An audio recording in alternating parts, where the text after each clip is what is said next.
ইনস্টাগ্রামের last scene কিভাবে hide করতে হয়। যদি আপনি আপনার ইনস্টাগ্রামের লাস্ট সিনকে হাইড করতে চান তাহলে এই ভিডিওটি দেখে আপনি খুব সহজেই ইনস্টাগ্রামের লাস্ট সিনকে হাইড করতে পারবেন। এর জন্য আপনি ইনস্টাগ্রাম অ্যাপ্লিকেশনটাকে ওপেন করে নেবেন। ওপেন করার পর এখন যদি এখানে আমরা মেসেজেসে ক্লিক করি তাহলে এখন লাস্ট কেউ অনলাইন ছিল তা আমরা তাদের প্রোফাইলে ক্লিক করলে এখান থেকে আমরা বুঝতে পারি যে সেই ব্যক্তি লাস্ট কখন অনলাইন ছিল। ঠিক এইভাবে আমাদের প্রোফাইলে কেউ ক্লিক করলে কেউ বুঝতে পারবে যে আমরা ইনস্টাগ্রামে কখন লাস্ট অনলাইন ছিলাম। যখন আমরা অনলাইনে আসি ঠিক এইভাবে এখানে কিন্তু গ্রিন টিক থাকে আমাদের প্রোফাইলে।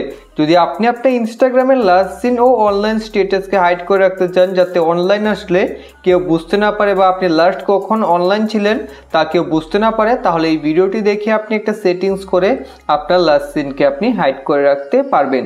তো এর জন্য আপনাকে কি করতে হবে, আপনি ব্যাক হয়ে এখন প্রোফাইলে ক্লিক করুন।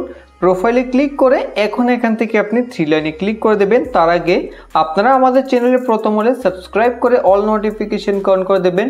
ভিডিওটিতে অবশ্যই একটি লাইক করে দেবেন, আপনাদের এক লাইক আমাদের মোটিভেট করে পরবর্তী ভিডিও বানাতে, এবং এই ভিডিওটিকে আপনাদের বন্ধুদের সাথে শেয়ার করে দেবেন যাতে তারাও জানতে পারে কিভাবে ইনস্টাগ্রামের লাস্ট সিনকে হাইড করতে হয়, গ্রিন টিককে হাইড করতে হয়। তো এখন আপনি সেটিংসের নিচে আসুন। নিচে আপনি এখানে দেখতে পাবেন মেসেজেস অ্যান্ড স্টোরি রিপ্লাইস, তার উপরে ক্লিক করবেন।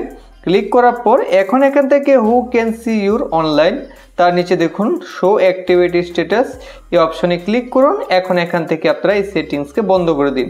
বন্ধ করে দিলে কি হবে, এখন আপনার ইনস্টাগ্রামের লাস্ট সিন বা অনলাইনে আসলে আপনার প্রোফাইলে গ্রিন টিক আসবে না। তো এইভাবে খুব সহজে আপনি ইনস্টাগ্রামের লাস্ট সিনকে হাইড করতে পারবেন।